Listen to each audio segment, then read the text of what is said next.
ఎంత మంచి ప్రేమ నీది యేసయ్యా, నీలా ప్రేమించేది ఎవరయ్యా. ఎంత మంచి ప్రేమ నీది యేసయ్యా, నీలా ప్రేమించేది ఎవరయ్యా. అడగకపోయినా కరలెరిగినా, అడగకపోయినా కరలెరిగినా, అల్ఫా ఓమేగవు నీవే కదా, అల్ఫా ఓమేగవు నీవే కదా. ఎంత మంచి ప్రేమ నీది యేసయ్యా, నీలా ప్రేమించేది ఎవరయ్యా. ఎంత మంచి ప్రేమ నీది యేసయ్యా, నీలా ప్రేమించేది ఎవరయ్యా. నిస్వాస్యమైన నీ ప్రజల క్షేమముకై, నిస్వాస్యమైన నీ ప్రజల క్షేమముకై రాజాజ్ఞని మార్చిన వాడవు నీవు, రాజాజ్ఞని మార్చిన వాడవు నీవు. ప్రజలను మార్చిన రాజువు, రాజాలను కూర్చిన జయశాలివి. ప్రజలను మార్చిన రాజువు, రాజాలను కూర్చిన జయశాలివి. యేసయ్యా నీ ప్రేమే మధురం, యేసయ్యా నీ కృపయే అమరం.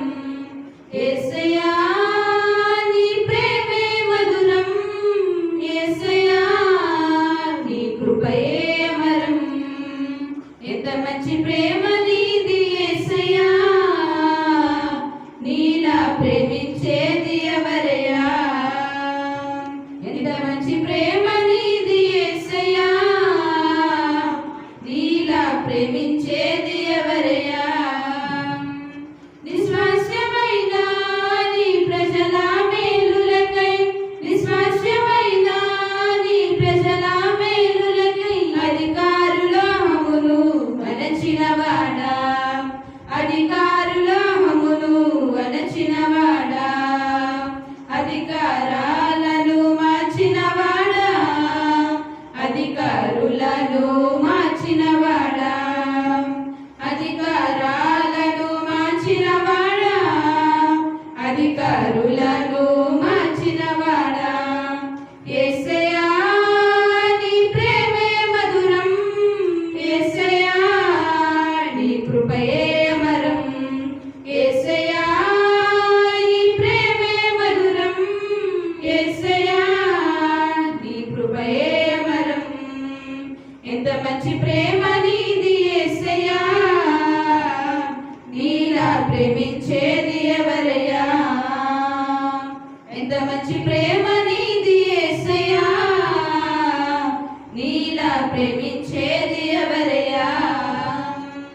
నిస్వాస్యమైన నీ ప్రజల కోసమే, నిస్వాస్యమైన నీ ప్రజల కోసమే ఆకాశము నుండి మన్నాను పంపావు, ఆకాశము నుండి మన్నాను పంపావు. బండలు చీల్చిన బలవంతుడా, మార మధురముగా మార్చినవాడా, బండలు చీల్చిన బలవంతుడా, మార మధురముగా మార్చినవాడా. యేసయ్యా నీ ప్రేమే మధురం, యేసయ్యా నీ కృపయే అమరం. యేసయ్యా నీ ప్రేమే మధురం, యేసయ్యా నీ కృపయే అమరం. ఎంత మంచి ప్రేమ నీది యేసయ్యా, నీలా ప్రేమించేది ఎవరయ్యా. ఎంత మంచి ప్రేమ నీది యేసయ్యా, నీలా ప్రేమించేది ఎవరయ్యా. అడగకపోయినా కరలెరిగినా, అడగకపోయినా కరలెరిగినా, అల్ఫా ఓమే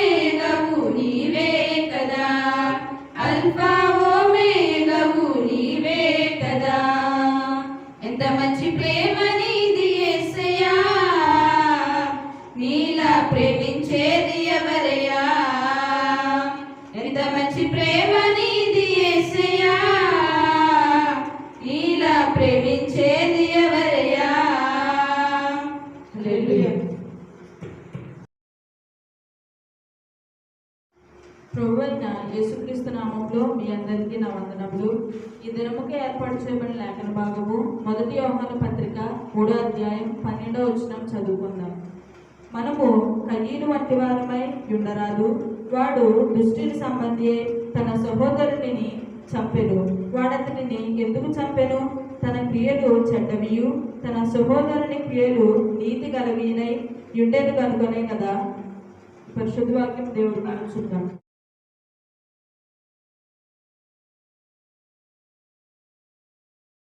దేవుని నామమునకు మహిమ కలుగును గాక. ప్రభువైన యేసుక్రీస్తు పరిశుద్ధమైన నామములో మీ అందరికీ వందనాలు తెలియజేస్తూ ఉన్నాను. ఈ ప్రభువైనటువంటి యేసుక్రీస్తుని గురించి ఆలోచించు, ఆలస్యము చేయకు అనే ఆధ్యాత్మిక కార్యక్రమాల ద్వారా గడిచినటువంటి వారాల నుండి దేవుని యొక్క వాక్యాన్ని ఆలకిస్తూ ఎంతగానో బలపరచబడుతున్నారని దైవ సేవకునిగా నేను ఆశించుచూ ఉన్నా. మరి ఈ యొక్క ప్రత్యేకమైన దినమును కూడా దేవుని వాక్యంలోనికి మనం నేరుగా నడిపించబడదాం. మన ధ్యానము నిమిత్తమై దేవుని పరిశుద్ధ గ్రంథము నుండి 1 యోహాను పత్రిక 3వ అధ్యాయము 12వ వచనములో ఇలాగున వ్రాయబడి ఉన్నది. మనము కయీను వంటి వారమై ఉండరాదు. చాలు ప్రియులరా, గడిచిన వర్తమానంలో కూడా కయీను గురించి మనం ధ్యానము చేసి ఉన్నాం. కయీను అనే మాటకు అర్థం పొందుట లేక సంపాదన అని అర్థం. కయీను తన జీవితంలో ఏమి సంపాదించుకున్నాడు, ఏమి పొందుకున్నాడు అనేది మనం ఆలోచన చేస్తే దేవుని యొక్క వాక్యంలో ఆదికాండము 4వ అధ్యాయము 13వ వచనాన్ని మనము చదివితే, అందుకు కయీను, నా దోష శిక్ష నేను భరించలేనంత గొప్పది. కయీను తన జీవితంలో ఏదయ్యా సంపాదించుకున్నాడు, ఏమి పొందుకున్నాడు అంటే బైబిల్ గ్రంథం ఇలా సెలవిస్తూ ఉంది. కయీను, నా దోష శిక్ష నేను భరింపలేనంత గొప్పది. కయీను వంటి వారిగా ఉండరాదు అని వాక్యము ఎందుకు చెబుతూ ఉందంటే, వాక్యము ఉండరాదు అంటే అందులో ఏదో కీడు అనేది దాగి ఉందని, మీరు అలాగ ఉండొద్దు అంటే అందులో ఏదో నష్టం అనేది దాగి ఉన్నదని మనం అర్థం చేసుకోవాలి. బైబిల్ గ్రంథం మానవుని యొక్క యోగక్షేమాలు కోరుకునేది, మానవుని యొక్క క్షేమాన్ని కోరుకునేది దేవుని యొక్క వాక్యం. ఆ వాక్యం చెబుతుంది, ప్రియులారా, మీరు కయీను వంటి వారుగా ఉంటే మీ జీవితంలో చాలా నష్టపోతారు కనుక మనము కయీను వంటి వారమై ఉండరాదు అని ఖచ్చితంగా వాక్యము సెలవిస్తూ ఉంది. ఎందుకు కయీను వంటి వారుగా ఉండరాదు అని వాక్యము అన్నదంటే, మనం చదువాం కదా, కయీను తన జీవితంలో ఏమి సంపాదించుకున్నాడంటే దోషాన్ని, శిక్షను సంపాదించుకున్నాడు. తన యొక్క మాటల ద్వారా అంటున్నాడు, అయ్యో నా దోష శిక్ష నేను భరింపలేనంత గొప్పది. ఎందుకు కయీను యొక్క జీవితంలో అంత భయంకరమైనటువంటి శిక్ష పొందుకోవడానికి, అంత భయంకరమైనటువంటి శిక్షను సంపాదించుకోవడానికి గల కారణాలు మనము గడిచిన వారముల నుండి ధ్యానము చేస్తూ ఉన్నాం. మొదటి కారణము, కయీను యొక్క జీవితంలో లోపము కనబడుతూ ఉంది. అదేంటి తెలుసా? కయీను భూమిని అయితే సేద్యపరుస్తున్నాడు, కానీ భూమిలో ఉన్నటువంటి చెత్త చెదారాలను తీసివేస్తున్నాడు, కానీ తన జీవితంలో ఉన్నటువంటి ఆ పాపాన్ని ఈ కయీను తీసుకోలేని బలహీనుడిగా కనబడుతూ ఉన్నాడు. కంటి ముందు కనబడుతూ ఉన్నదాన్ని శుభ్రం చేస్తూ ఉన్నాడు, కానీ తనలో ఉన్నటువంటి జీవితం శుభ్రంగా ఉండాలి, పరిశుద్ధంగా ఉండాలని ఆలోచన కయీను గారికి కనబడటం లేదు. ఈరోజు చాలా మంది కయీను వంటి మనస్తత్వం కలిగిన వాళ్ళు లోకములు ఎంతో మంది కనబడుతూ ఉన్నారు. ఎందుకు నేను లాగంటున్నానంటే, చాలా మంది ఇళ్లను శుభ్రం చేసుకుంటూ ఉంటారు, తన నోటిని శుభ్రం చేసుకుంటూ ఉంటారు, తన కడుపును శుభ్రం చేసుకుంటూ ఉంటారు, తన ఒంటిని శుభ్రం చేసుకుంటూ ఉంటారు. ఈ లోకంలో ఉన్నటువంటి ప్రతి స్థలాన్ని కూడా శుభ్రం చేస్తారు, కంటి ముందు కనబడేదాన్ని. ఒక వ్యక్తి కూర్చుంటున్నటువంటి స్థలాన్ని కూడా శుభ్రంగా ఉందా లేదా అని గమనించి, ఒకరు కూర్చుంటే స్థలం శుభ్రంగా లేకపోతే ముందుగా దాన్ని ఏదో చీపురు ద్వారానో వేరొక ద్వారానో శుభ్రం చేసుకుని కూర్చుంటాడు. ఎందుకంటే కంటి ముందు కనబడేటటువంటి వస్తువులు కానీ ప్రాంతాలు కానీ శుభ్రంగా ఉండాలని ఆలోచన కలిగి.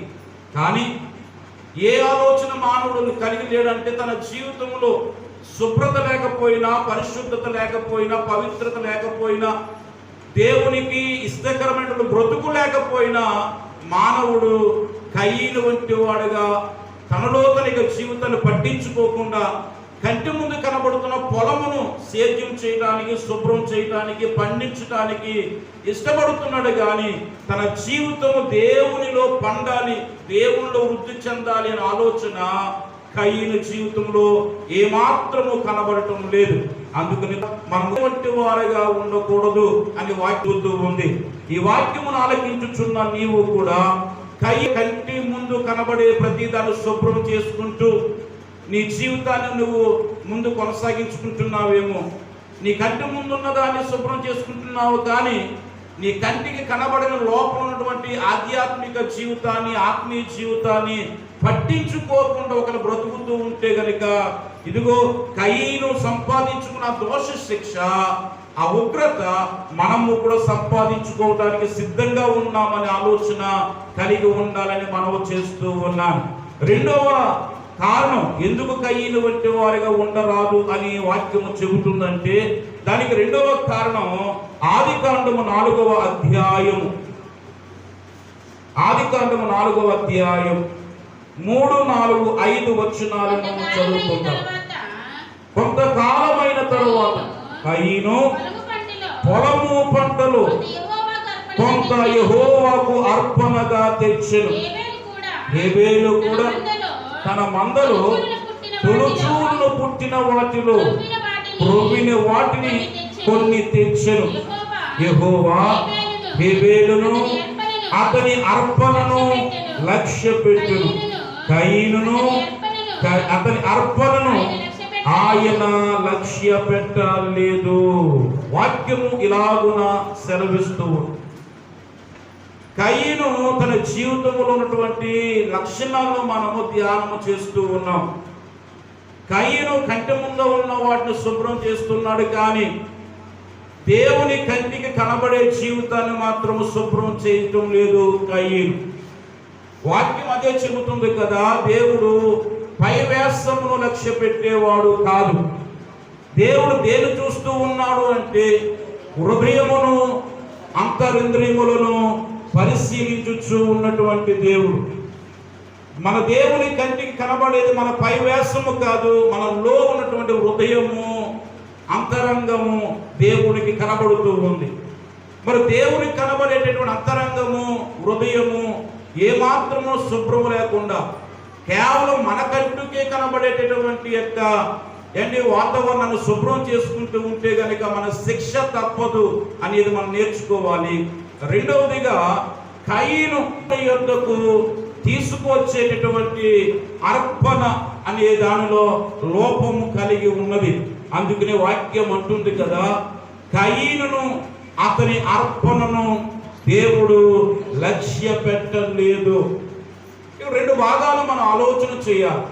కయీను తెచ్చిన అర్పణ, ఆఫరింగ్, కానుక, అర్పణ, అదే బలి, నైవేద్యం, ఇవన్నీ కూడా మనం అర్థం చేసుకోవాలి. మానవుడు దేవుని యొద్దకు తేవటం అనేది చాలా ఆశీర్వాదకరం. ప్రియుల దేవుని యొద్దకు తేవాలా? దేవునికి నీవిచ్చే అర్పణ కావాలా? దేవునికి నీవిచ్చే అర్పణ అవసరమా అనే ప్రశ్నార్థకం మనలో కలుగుతూ ఉంటారు. ఎందుకంటే వాక్యములో దేవుడు సామాన్యుడు కాదు, ఆయన ఎంతో గొప్పవాడు, ఆయన ఎంతో ధనవంతుడు. అని ఎంత ధనవంతుడు అంటే కొన్ని రిఫరెన్స్ నేను మీకు చూపించడానికి ఇష్టపడుతూ ఉన్నాను.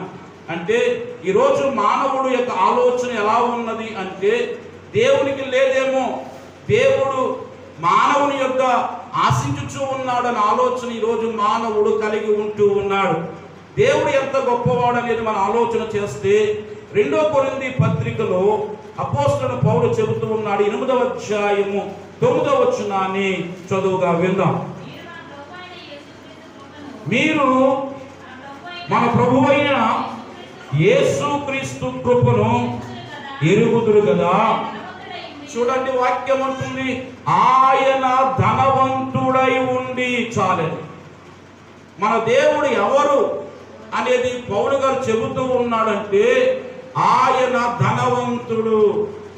ఆయన ఎంత ధనవంతుడు! ఇంకా మనం ఆలోచన చేస్తే 1 యోహాను పత్రిక 4:4లో కూడా ఒక శ్రేష్టమైనటువంటి వాక్యము వ్రాయబడి ఉన్నది. చిన్న పిల్లలారా, మీరు దేవుని సంబంధులు. మీలో ఉన్నవాడు, చూడండి, లోకములో ఉన్న వాళ్ళ కంటే ఎవరు గొప్పవాడు. వాక్యం అంటుంది మీలో ఉన్నవాడు లోకములో ఉన్న వాళ్ళందరికంటే ఎవరు చెప్పండి? గొప్పవాడు. ఇందాక పౌలు గారు ఏం చెప్పాడు? ఆయన ధనవంతుడు. యోహాను గారు ఏం చెబుతూ ఉన్నాడు? లోకములో ఉన్న అందరికంటే మీలో ఉన్నవాడు, నాలో ఉన్నవాడు ఎవరు? గొప్పవాడు. దేవుని గొప్పతనాన్ని మనం ఆలోచన చేయాలి. ఆయన ఎందుకు మానవుల యొద్ద నుంచి నైవేద్యమును, బలులను, కానుకలను, అర్పణను ఆయన ఆశించుచూ ఉన్నాడంటే ఆయనకి ఏమీ లేక కాదు, ఆయన లేనుడని కాదు, ఆయన గొప్పవాడు. ఇంకా ఆయన ఎవరు? ధనవంతుడు.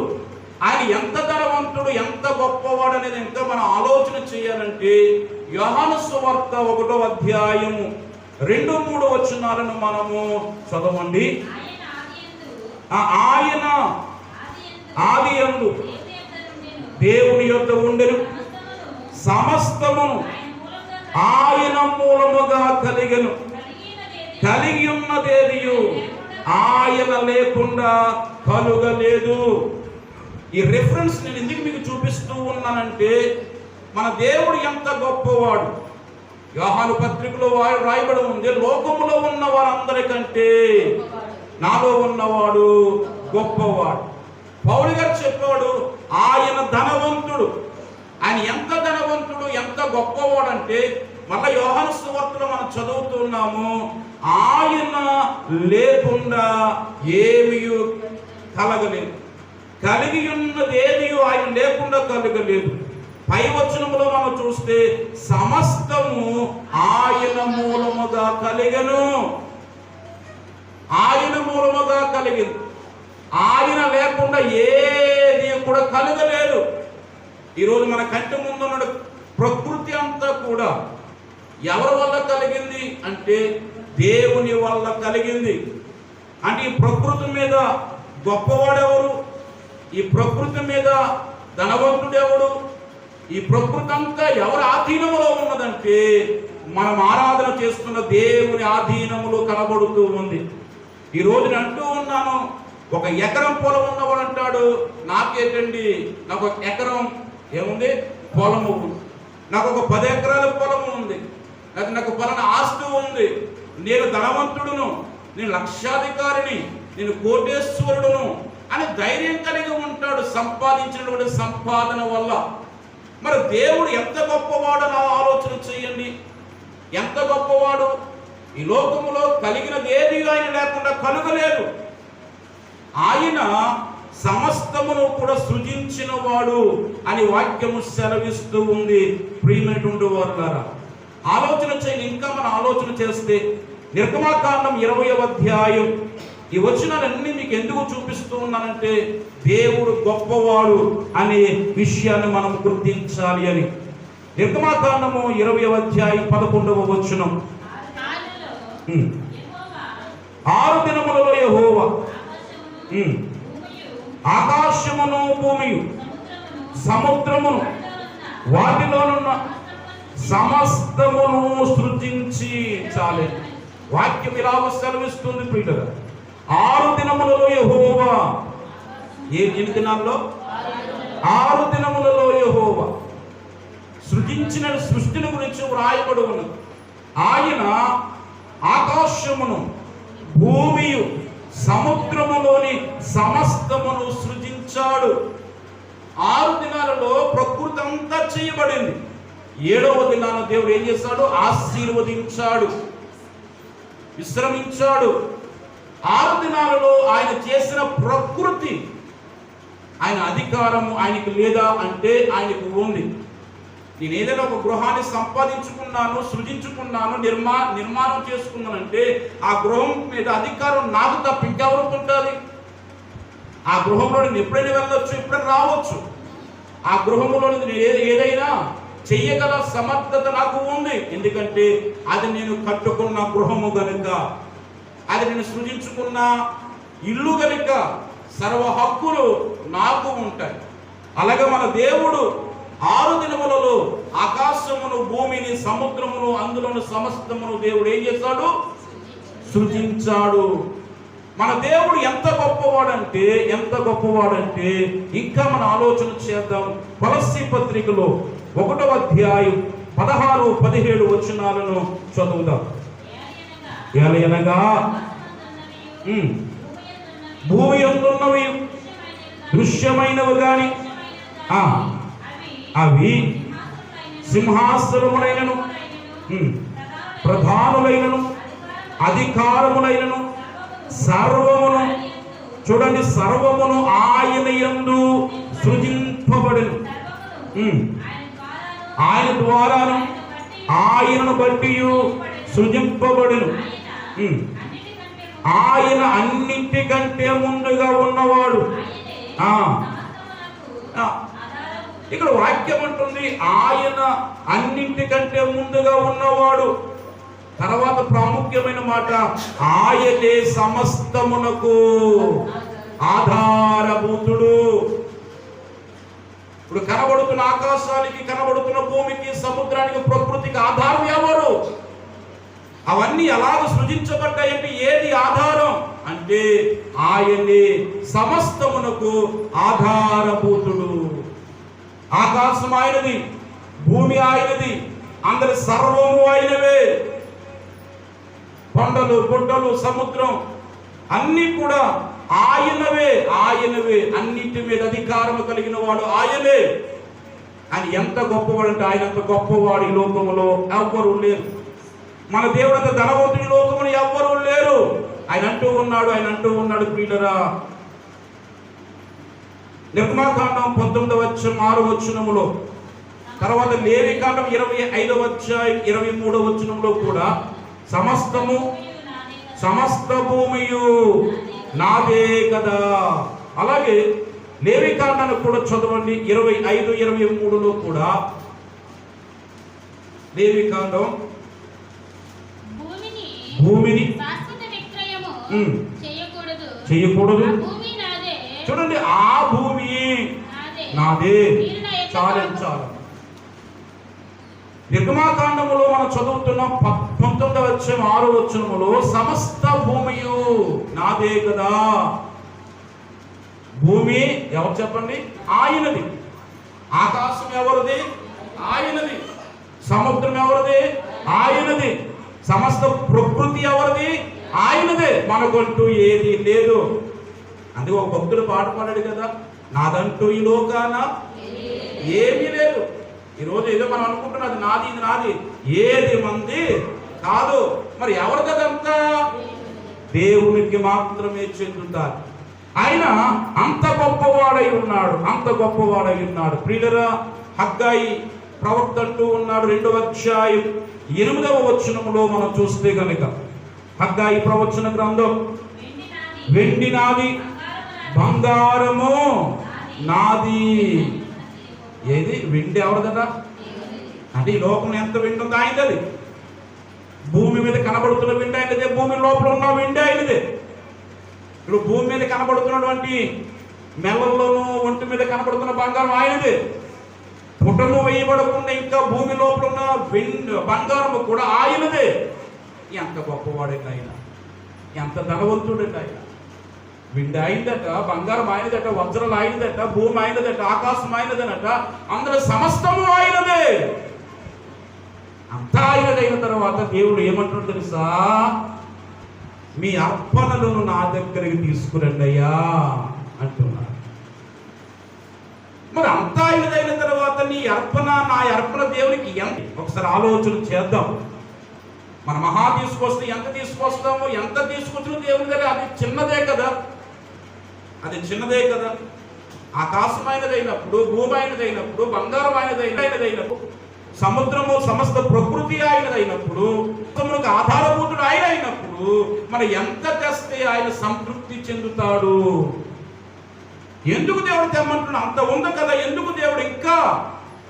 నా ప్రజలారా, మీ అర్పణలను నా దగ్గర తీసుకురండి అని ఎందుకు దేవుడు చిన్న జీవులమైన మనలను, అంత చిన్న కానుకను దేవుడు ఎందుకు ఆశిస్తూ ఉన్నాడు అనేది ఇప్పటికి కూడా చాలా మందికి అర్థము కాకుండానే కనబడుతూ ఉంది. అర్థం కాకుండానే ఉంది. హెబ్రీ పత్రిక 1 అధ్యాయము 2వ వచనం ప్రకారము చూస్తే, హెబ్రీ పత్రిక 1వ అధ్యాయం, ఈ దినముల అంతమందు కుమారుల ద్వారా మనతో మాట్లాడు. ఆయన ఆ కుమారుని సమస్తమునకు వారసునుగా నియమించెను. ఆయన ద్వారా ప్రపంచములను నిర్మించెను. వాక్యం ఇలాగును రాయబడి ఉన్నది, ఆయన ఆ కుమారుని సమస్తమునకు ఏం చేశాడు? వారసునిగా చేశాడు. ఎంత గొప్పగా వ్రాయబడి ఉన్నది. సమస్తమునకు వారసుడు ఎవరు? ఎవరండి? సమస్తమునకు వారసుడు ఎవరు? ఆయనే. సమస్తం మీద అధికారం ఆయనకే ఉంది. అంత వారసత్వం కలిగిన దేవుడు అంటూ ఉన్నాడు. ఆయనకి ఏమి లోటు, ఆయనకి ఏమి లోటు లేదు, ఆయనకి ఏమి కొదువు లేదు. అయినా సరే ఒక ఆశీర్వాదకరమైన వాక్యము చెబుతుంది, మీరు నా దగ్గరకు తండి అని దేవుడు మాట్లాడుతూ ఉన్నాడు. కయ్యను అర్పణను దేవుడు లక్ష్య పెట్టలేదు. కయ్యను అర్పణ దేవునికి నచ్చలేదు. దేవునికి అర్పణ అనేది కావాలి. ఎవరు అర్పణ అంటే మానవుడు తీసుకొచ్చే అర్పణ దేవునికి కావాలి. తీసుకొచ్చేవాడు దేవునికి నచ్చాలి. తీసుకురాబడిన అర్పణ కూడా దేవునికి నచ్చాలి, ఇష్టం అవ్వాలి. ఒకవేళ తీసుకొచ్చేవాడు ఇష్టం లేకుండా తీసుకొచ్చిన దేవుడు దాన్ని అంగీకరించడు. ఒకవేళ తీసుకొచ్చేవాడు ఇష్టంగా తీసుకొచ్చి అర్పణ దేవునికి ఇష్టం లేకపోయినా దేవుడు దాన్ని అంగీకరించడు. దేవుని యొక్క తీసుకురాబడిన అర్పణ తీసుకొచ్చేవాడు దేవునికి ఇష్టడుగా ఉండాలా, తీసుకురాబడిన అర్పణ దేవునికి ఇష్టంగా ఉండాలి. చాలా జాగ్రత్తగా ఆలోచన చేయాలి ప్రియులారా.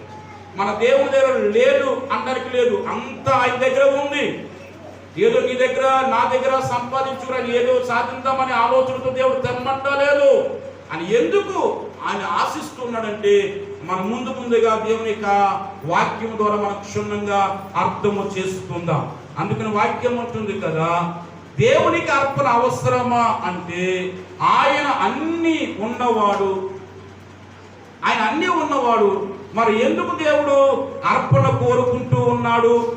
నేను అంటున్నాను, మన అర్పణ నేను తీసుకొచ్చే కానుక, నీవు తీసుకొచ్చే కానుక, అది దైవశక్తి చేత తాకబడాలి, దైవశక్తి చేత నింపబడాలి. దైవ ఆశీర్వాదాలు నీ నా అర్పణల మీదకి రావాలి. ఆలోచన చేయాలి. నా దగ్గర ఉన్న అర్పణ నా దగ్గర ఉంటే అది అలాగే ఉంటుంది, అందులో దేవుని శక్తి ఉండదు. దేవుని ప్రభావం ఆ అర్పణ మీద పనిచేయదు. దేవుని యొక్క ఆశీర్వాదాలు అర్పణ మీదకి రాదు. మరి ఏం చేయాలి అంటే వాక్యము సెలవిస్తుంది. ఒకసారి మత్తయి సువార్తకు రండి. మత్తయి సువార్త 14వ అధ్యాయం, మత్తయి సువార్త 14వ అధ్యాయం 18వ వచనం. 5 రొట్టెలు 2 చేపలను తప్ప మరేమీ లేదని ఆయనతో చెప్పి వాటిని నా యొద్దకు తెండని చెప్పి చాలు. ఇక్కడ యేసుక్రీస్తు బోధ వినడానికి అనేక మంది జన సమూహములు అనేకమైన ప్రాంతాల నుంచి కాలినడకన నడుచుకుంటూ వచ్చేసారండి యేసయ్య బోధలు వినడానికి. చాలా సమయం అయిపోయింది. వారు ఒకవేళ ఖాళీ కడుపులతో వారిని పంపేస్తే ఎక్కడ మూర్ఛని పడిపోతారేమో. యేసయ్య అన్నాడు శిష్యులను పిలిచి, మీరు వారికి ఆహారమును భోజనాన్ని సిద్ధపరచండి. ఒకరికిద్దరికంటే సిద్ధపరుస్తామయ్యా, ఇంత వేల కొలదిగా ఉన్న వారికి ఎలా భోజనం సిద్ధపరచాలని వారు సతమతమైపోతున్న సమయములలో వాక్యం అంటుంది ప్రియులరా, అక్కడ మీ దగ్గర ఏముంది అని యేసయ్య అడిగితే అక్కడ వారు అంటూ ఉన్నాడు 17-18 వచనాల్లో, వారు ఇక్కడ మన యొద్ద 5 రొట్టెలు 2 చేపలు తప్ప మరి ఏమీ లేవు. ఆలోచన చేయాలి. 2 చేపలు 5 రొట్టెలు తప్ప ఏమీ లేవు. అప్పుడు దేవుడు అంటున్నాడు, మీ దగ్గర 5 రొట్టెలు ఉన్నాయా, 2 చేపలు ఉన్నాయా, ఏం చేయాలా, వాటిని మీ దగ్గర వద్దు, మీ దగ్గర అది వర్తిల్లదు. మీ దగ్గర ఉంటే దైవ శక్తి దాని మీదకి దిగిరాదు. మీ దగ్గర ఉంటే దైవ ప్రభావము చేత మీ దగ్గర 5 రొట్టెలు 2 చేపలు పడవు. వాటిని నా యొద్దకు తెండి. దేవుడు చెప్పిన మాట అది అన్నాడా లేదు? శిష్యులతో దేవుడు అంటున్నాడు, వాటిని నా యొద్దకు తెండని చెప్పి అప్పుడు ఏం చేస్తుంది శిష్యులు? 5 రొట్టెలను 2 చేపలను ఏం చేశారు? యేసయ్య యొద్దకు తీసుకువెళ్ళారు. ఆలోచన చేయాలి. ఎందుకు యేసయ్య యొద్దకు మనం తేవాలి అంటే, తెచ్చిన తరువాత ఆ అర్పణ ఎంతగా దీవించబడతాదో, ఎంతగా ఆశీర్వదించబడతాదో ఈ వచనమును బట్టి మనం ఆలోచన చేయాలి. మనుషుడి దగ్గర ఉన్నంత వరకు 5 రొట్టెలే 2 చేపలు మాత్రమే. 5 రొట్టెలు 2 చేపలు మాత్రమే మనుషుల చేతిలో ఉన్నంత వరకు. కానీ ఆ 5 రొట్టెలు 2 చేపలు యేసయ్య చేతికి వచ్చిన తరువాత 19వ వచనములో, పచ్చిక మీద కూర్చుండుడని జనులకు ఆజ్ఞాపించి ఆ 5 రొట్టెలను 2 చేపలను పట్టుకొని ఆకాశము వైపు కన్నులెత్తి ఆశీర్వదించి ఆ రొట్టెలు విరిచి శిష్యునికి ఇచ్చెను. శిష్యులు జనులకు వడ్డించరి. వారందరూ తిని తృప్తి పొందిన తర్వాత మిగిలిన ముక్కలు 12 గంపల నిండా ఎత్తిరి. స్త్రీలను పిల్లలను దాకా తినిన వారు ఇంచుమించు 5,000 మంది పురుషులు.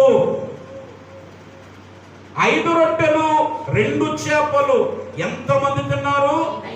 5 కాదు, 5,000 మంది పురుషులు తిన్నారు. స్త్రీలు పిల్లలు తీసేస్తే వారు తినగా ఎక్కువైపోయి మిగిలిపోయిన మొక్కలు ఎన్ని గంపలు? 12 గంపలు నిండా ఎత్తారు, పోగు చేస్తారు మిగిలిపోయిన మొక్కలు. విచిత్రం చూడండి, మనుషుల చేతిలో ఉన్నంత వరకు అది 5 రొట్టెలే 2 చేపలే. ఆ చేపలు ఆ రొట్టెలు దేవుని చేతికి వచ్చేసరికి దేవుడు వాటిని పట్టుకుని ఏం చేస్తారు తెలుసా? ఆకాశం వైపు కన్నులెత్తి ఆశీర్వదించాడు. దేవునికి స్తోత్రాలు చెల్లించాడు, కృతజ్ఞతాస్తుతులు చెల్లించాడు. ప్రియుల వాక్యము సెలవిస్తూ ఉంది, ఎప్పుడైతే అలాగ దేవుడు చేశాడో ఆ అర్పణ అభివృద్ధి చెందింది, ఆశీర్వదించబడింది, దీవించబడింది. దేవుని చేతులకు ఎప్పుడైతే అర్పణ వచ్చిందో అది దైవ శక్తి చేత నింపబడి 5 రొట్టెలు 2 చేపలు కాస్త 5,000 మంది తినగా 12 గంపలు ఇంకా మిగిలిపోయేంత సమృద్ధి ఆశీర్వాదము ఆ అర్పణల మీదకి వచ్చింది. అంటూ ఉన్నాను, ఈరోజు నీ దగ్గర ఉన్న నా దగ్గర ఉన్న అర్పణ ఎందుకు దేవుడికి తీసుకురావాలంటే దేవుడికి ఏమీ లేక కాదు, ఆయన లేనుడు కాదు, నేను ఉన్నవాడును అనువాడునై ఉన్నాను అని దేవుడు మాట్లాడుతూ ఉన్నాడు. ఆకాశం నాది, భూమి నాది, సముద్రము నాది, అన్నింటికి ఆధారభూతుడు నేనే. ఆయన ధనవంతుడై ఉన్నాడు, లోకములో ఉన్న వారందరికంటే గొప్పవాడై ఉన్నాడు. మరి అంత గొప్పవాడైన తర్వాత ఆయన మనకి ఇవ్వాలి తప్ప మన దగ్గర నుంచి ఆయన ఆశించడం ఏమిటి అనేది మనం ఆలోచన చేయాలి. దేవుడు ఇక్కడ ఎందుకు ఆశిస్తూ ఉన్నాడు అంటే, నువ్వు దేవుని యొద్దకు తీసుకురాబడిన ఆ అర్పణ దేవునికి నువ్వు ఇచ్చినప్పుడు ఆ అర్పణ ఏమో చెప్పండి, అంతకంతకు ఆశీర్వదించబడతాది. 128వ కీర్తనలో మొదటి వచనంలో రాయబడిన మాట, యెహోవా యందు భయభక్తులు కలిగి ఆయన త్రోవల యందు నడుచు వారందరూ ధన్యులు. నిశ్చయముగా నీవు నీ చేతుల కష్టార్జితను అనుభవించదు, నీవు ధన్యుడవు, నీకు మేలు కలుగును. వాక్యం అంటుంది, యెహోవా యందు భయభక్తులు కలిగి ఆయన త్రోవల యందు నడుచు వారందరూ ధన్యులు. 2వ వచనం, నిశ్చయముగా ఖచ్చితముగా నీ చేతుల కష్టార్జితమును అనుభవిస్తావు. చేతుల కష్టార్జితం అంటే నీ చేతి నిండా సంపాదించిన సంపాదన నీకు సంతృప్తికరంగా ఉంటాయి. ఆ సంపాదన నీకు ఆశీర్వాదకరంగా ఉండాలి అంటే గనుక సంపాదించేవాడు యెహోవా యందు భయభక్తులు కలిగిన వాడుగా ఉండాలి. సంపాదించేవాడు యెహోవా యందు భయభక్తులు కలిగిన వాడైతే దాచుకోడు. ఏం చేస్తుంది?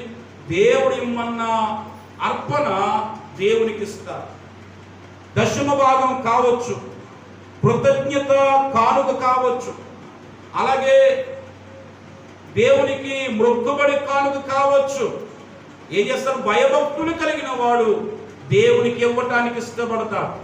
అందుకని వాక్యం అంటుంది, దేవుడు వాని కష్టార్జితమును, వాని చేతుల కష్టార్జితమును దేవుడు ఆశీర్వదిస్తూ ఉన్నాడు. అందుకని అతను అనుభవిస్తూ ఉన్నాడు.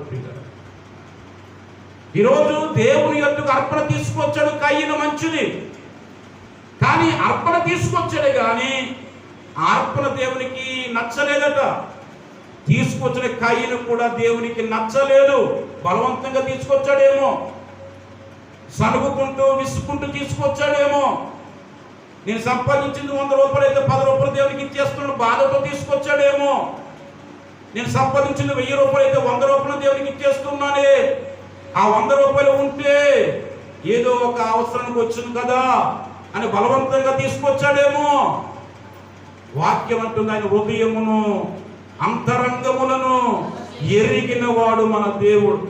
నేను అంటూ ఉన్నాను ప్రియులారా, మన దగ్గర ఉన్న అర్పణ దేవుని యొద్దకు ఎందుకు తీసుకురావాలి అంటే అదేమవుతుంది చెప్పండి? దైవ శక్తి చేత నింపబడతారు.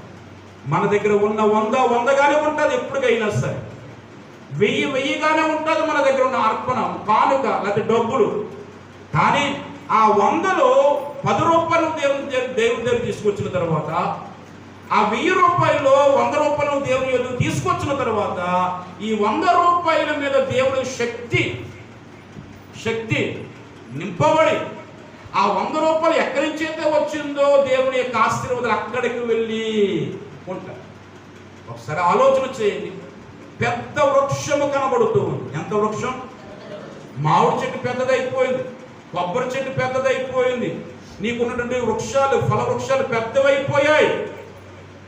నీవు ఆ వృక్షం ఫలించాలి అనుకున్నప్పుడు నువ్వు నీళ్ళు ఎక్కడ పోస్తావు అంటే మేడెక్కి మేడ మీద ఉన్న ఆకుల మీద కాయకు నువ్వు జల్ల అవసరం లేదు. అసలైనటువంటి దగ్గర నువ్వు చల్లాలి. ఎక్కడ? మొదలు.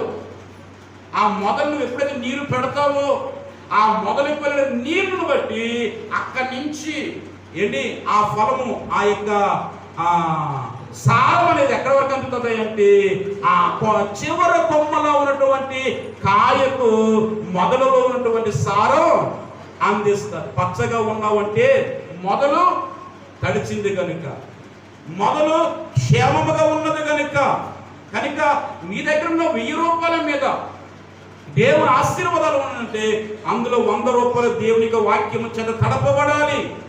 ఎప్పుడైతే 100 రూపాయల మీద దేవుని ఆశీర్వాదాలు వస్తాయో ఆ సారం ఎక్కడికి వెళ్తుంది చెప్పండి? మిగిలినటువంటి 900 ఉన్నాయి చూసారా, 1000లో 100 తీసేస్తే ఎంత?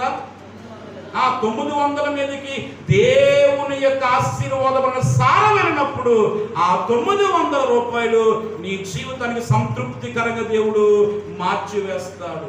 అందుకనే దేవుడు ఏమంటున్నాడు, ఆయనకి తక్కువ లేక కాదండి, ఆయనకి ఏమీ లేక కాదు. ఒరే బాబు, నువ్వు 100 రూపాయలు తీసుకొస్తే 900 రూపాయలని ఆశీర్వదిస్తాను రా, నువ్వు 1000 రూపాయలు తీసుకొస్తే 9000 రూపాయలని ఆశీర్వదిస్తాను రా అని దేవుడు మాట్లాడుతూ ఉంటుంటే, ఈరోజు దేవుని మనసును అర్థం చేసుకునే మనుషులు లేక 100 రూపాయలు ఇచ్చేస్తే ఎలాగా, 1000 రూపాయలు ఇచ్చేస్తే ఎలాగా, 10,000 రూపాయలు ఇచ్చేస్తే ఎలాగా అని బాధపడేవారు అన్నారు తప్ప, మిగిలినటువంటి 9,000 రూపాయలు నా జీవితానికి ప్రయోజనకరంగా ఉండాలంటే ఖచ్చితంగా నేను దేవుని యొద్దకు తీసుకువెళ్ళి నా అర్పణ దశమ భాగము దేవునికి ఇచ్చి తీరాలి అనే మనసు ఈరోజు మానవుడు కలిగి లేకుండా బ్రతుకుతూ ఉన్నాడు. అందుకని వాక్యం ఉంటుంది కదా, 5 రొట్టెలు 2 చేపలు దేవుని యొద్దకు తీసుకొచ్చినప్పుడు అవి ఏమయ్యాయి? 5,000 మంది తినగా ఇంకా 12 గంపలు మిగిలేటంత ఆశీర్వాదము ఆ 5 రొట్టెల మీదకి 2 చేపల మీదకి దేవుడు అనుగ్రహించాడు. ఒకసారి అపోస్తలుల కార్యముల గ్రంథానికి మనం వస్తే 20వ అధ్యాయం 35వ వచనాన్ని చదువుగా విందాం. మీరును ఇలాగ ప్రయాసపడి బలహీనులను సంరక్షింపవలనని పుచ్చుకొనుట కంటే ఇచ్చుట ధన్యము అని ప్రభువైన యేసు చెప్పిన మాటలు జ్ఞాపకము చేసుకొనవలనని అన్ని విషయములలో మీకు మాదిరి చూపితనని చెప్పి వాక్యం అంటుంది. ప్రియులరా, పుచ్చుకొనుట కంటే ఇచ్చుడు ధన్యత అని ఎవరు చెప్పారు? పుచ్చుకొనుట కంటే ఇచ్చుడు ధన్యత అని ఎవరు చెప్పారు? ఇక్కడ వాక్యం అంటుంది, అని ప్రభువైన యేసు చెప్పిన మాటలను జ్ఞాపకము చేసుకునవలను.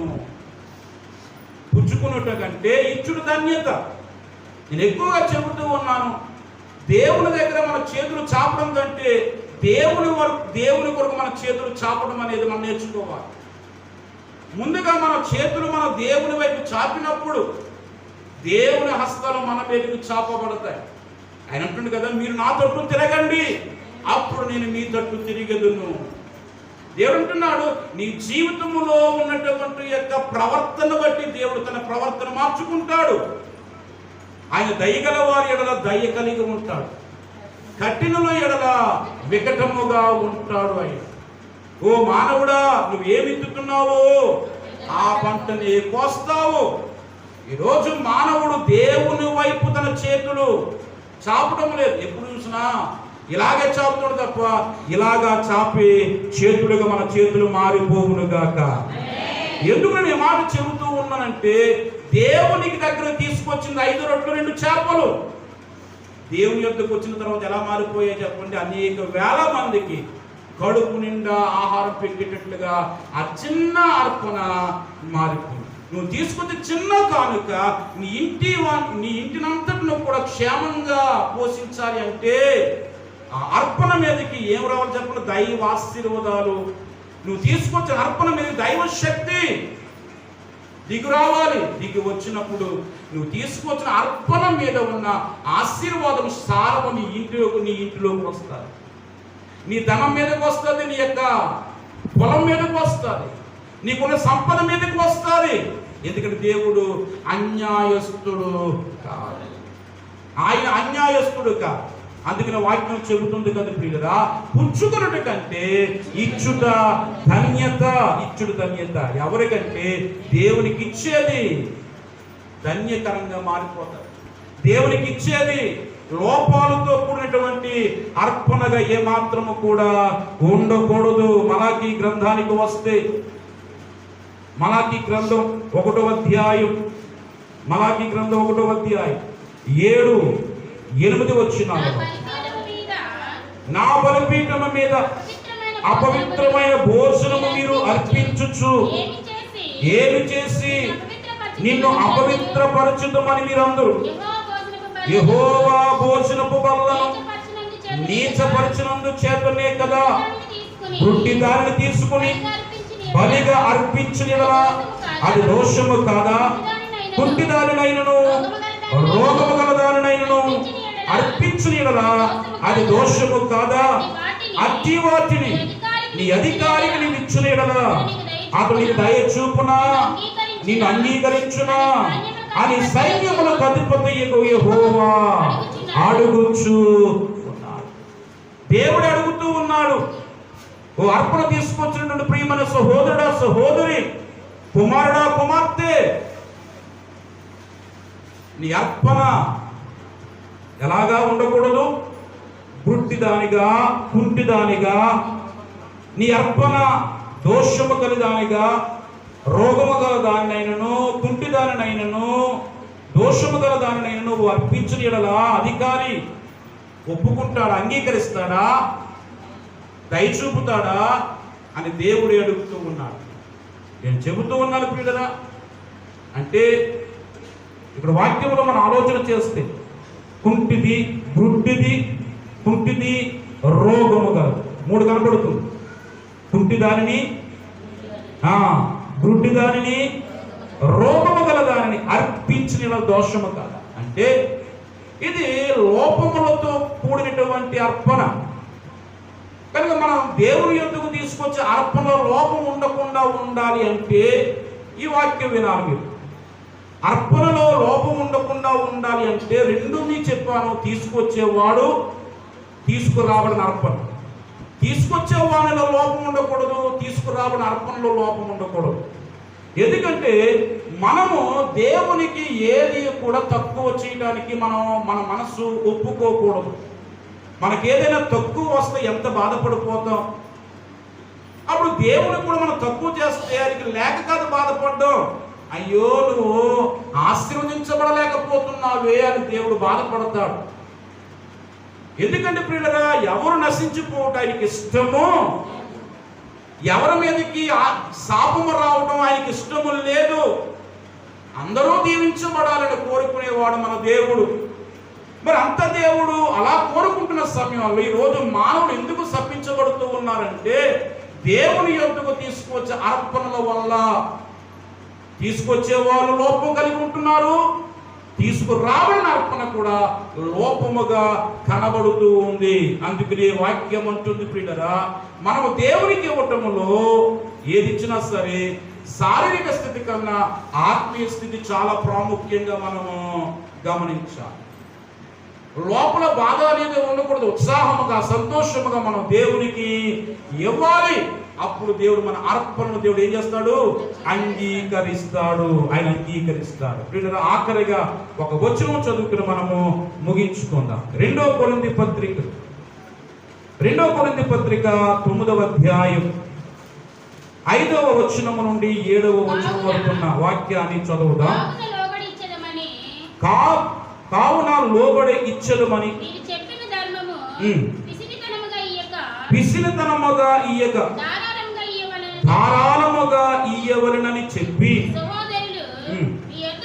మీ యొద్దకు ముందుగా వచ్చి దానిని జమ చేయుటకై వారిని హెచ్చరించుట అవసరమని తలంచితిని. కొంచెముగా విత్తువాడు కొంచెముగా పంట కోయును, సమృద్ధిగా విత్తువాడు సమృద్ధిగా పంట కోయును అని ఈ విషయమై చెప్పవచ్చును. సనగకుయు బలవంతము కాకయు ప్రతివాడు తన హృదయములో నిశ్చయించుకున్న ప్రకారము ఇయ్యవలెను.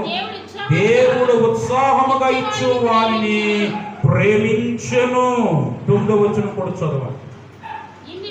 ఇందు విషయమై అతడు వెదచల్లి దరిద్రుడికి ఇచ్చాడు, అతని నీతి నిరంతరము నిలుచును అని వ్రాయబడి ఉన్నది. వాక్యములో ఇలాగ వ్రాయబడి ఉన్నది ప్రియులరా. 5వ వచనం మనం చదువాము. ధర్మము పిసినతనముగా ఇయ్యక ధారాళముగా ఇయ్యవలెను. 6వ వచనములో మనం చూస్తే కొంచెముగా విత్తువాడు కొంచెముగా పంట కోయును, సమృద్ధిగా విత్తువాడు సమృద్ధిగా పంట కోయును. 7వ వచనములో సనగకయు బలవంతముగా కాకయు ప్రతివాడు తన హృదయములో నిశ్చయించుకున్న ప్రకారం ఇయ్యవలను, దేవుడు ఉత్సాహముగా ఇచ్చు వారిని ప్రేమించు. దేవునికి ఇవ్వబడిన అర్పణ ఎలా తేవాలి? ప్రేమతో. ఎలా తేవాలమ్మా? ఏటా ప్రేమ ఎక్కడి నుంచి వస్తుంది? ఆ ప్రేమ ఎక్కడి నుంచి వస్తుంది? వాక్యం నీలో ఉంటే దేవుని ప్రేమ వస్తుంది. వాక్యం నీలో ఉంటే దేవునికి ఇవ్వాలని మనస్తత్వం నీకు వస్తుంది. వాక్యం లేకపోతే దేవునికి ఇవ్వాలి ప్రేమతో నువ్వు దేవునికి కానుకలు ఇవ్వలేవు, అర్పణ దేవునికి ఇవ్వలేవు. ఆ దైవ ప్రేమ ఏంటో తెలుసా? నేను ఈ 1000 రూపాయలు సంపాదించడానికి 10,000 రూపాయలు సంపాదించడానికి కారకుడు దేవుడు, నేను కాదు. నా కాళ్ళు చేతులు నా శరీర భాగాలు ఆరోగ్యంతో నింపిన వాడు దేవుడు. అందుకనే నేను ఇంటిలో మూల కూర్చోకుండా మంచం మీద ఉండకుండా బయటకు తిరుగుతూ ఉన్నాను. నేనేం చేస్తున్నాను? కష్టపడి సంపాదించుకున్నాను. ఆయన ఇచ్చిన ఆరోగ్యం బట్టి నేను ఇలాగ సంపాదించి నా కుటుంబాన్ని పోషించుకోగలుగుతూ ఉన్నాను అనేటటువంటి దైవ ప్రేమ వాక్యము నీలో ఉంటే కృతజ్ఞత కలిగిన బిడ్డగా ఏం చేస్తావు? ప్రేమతో దేవుని దగ్గరికి అర్పణలు తీసుకువస్తావు, కానుకలు తీసుకువస్తావు. లేకపోతే వాక్యము నీలో లేకపోతే ఇది నా సొమ్ము అన్నట్లుగా భావిస్తావు. ఇది నేను ఆరోగ్యంగా ఉన్నాను కనుక నా గొప్పతనాన్ని బట్టి, నా తెలివిని బట్టి, నా జ్ఞానమును బట్టి, నా టాలెంట్ని బట్టి సంపాదించుకున్నాను, ఇది నాది అని మానవుడు అనుకుంటూ ఉంటాడు. ఏది మంద కాదు, ఆయన ఇచ్చాడు. ఆయన యోబు ఒక మాట అంటున్నాడు, యెహోవా ఇచ్చెను, యెహోవా ఇచ్చేవాడు అయినండి, తీసుకునేవాడు అయినండి. ఈరోజు ఏదైనా సరే, ఆరోగ్యమైన, ఆస్తి అయినా, ఐశ్వర్యమైన, ఏదైనా సరే, ప్రాణమైన, జీవమైన ఇచ్చేవాడు ఆయనే. మరలా పిలుచుకున్నవాడు కూడా ఉన్నంత వరకు నాది నాది నాది అనుకుంటున్నాం, కానీ ఏది మంది కాదు. ఆయన పిలవగా అంతా కూడా మనం విడిచిపెట్టి వెళ్ళిపోవలసిందే. అంతా మనం విడిచిపెట్టి వెళ్ళిపోవలసిందే. ఆ ఉన్న పరిస్థితులను బట్టి మనం ఏం చేయాలంటే దేవుని దగ్గర కృతజ్ఞత కలిగిన వారుగా ఉండగలిగితే దేవుడు తన ఆశీర్వాదాల చేత మనం నింపుతాడు. వాక్యం అంటుంది కదా, ఎందుకు కయ్యను వంటి వారిగా ఉండరాదు అని వాక్యం చెప్పింది. అంటే కయ్యను అర్పణ దేవునికి ఇష్టం లేదు, కయ్యను కూడా దేవునికి ఇష్టంగా కనబడటం లేదు. అందుచేత మన కయ్యను వంటి వారుగా ఉండకుండా ఈ వాక్యాన్ని బట్టి మీ బ్రతుకును సరిచేసుకోండి. కృతజ్ఞత కలిగి దేవుని యొద్దకు రండి. వాక్యానుసారంగా దేవునికి మీరు కానుకలను సమర్పించండి. దైవ ప్రేమ చేత నింపబడండి అని మనం నేర్చుకుంటూ మన జీవితంలో ముందుకు నడిపించబడదాం. దైవ ఆశీర్వాదాల చేత మనము మన కుటుంబాలు నింపబడదాం. అట్టి కృపా భాగ్యం దేవుడు మనందరికీ అనుగ్రహించి నడిపించునుగాక. చిన్న ప్రార్థన చేద్దాం. పరిశుద్ధుడైన మా తండ్రి, నమ్మదగిన మా యేసు ప్రభువా, నీ ఘనమైన నామమును బట్టి వందనాలు చెల్లిస్తూ ఉన్నాం. ఈ సమయంలో ధ్యానించిన వాక్యం వినిన మా అందరికీ దీవెనకరంగా మీరు మార్చండి. ఇంకా ఎవరైనా నీకు ఇవ్వకుండా నీకు ఇచ్చే విషయంలో వెనక అడుగు వేస్తున్నారేమో, నీకు ఇచ్చే విషయంలో బలవంతంగా సనుగుకుంటూ, అయ్యా గొలుగుకుంటూ, విసుకుంటూ ఒకవేళ తెస్తున్నారేమో.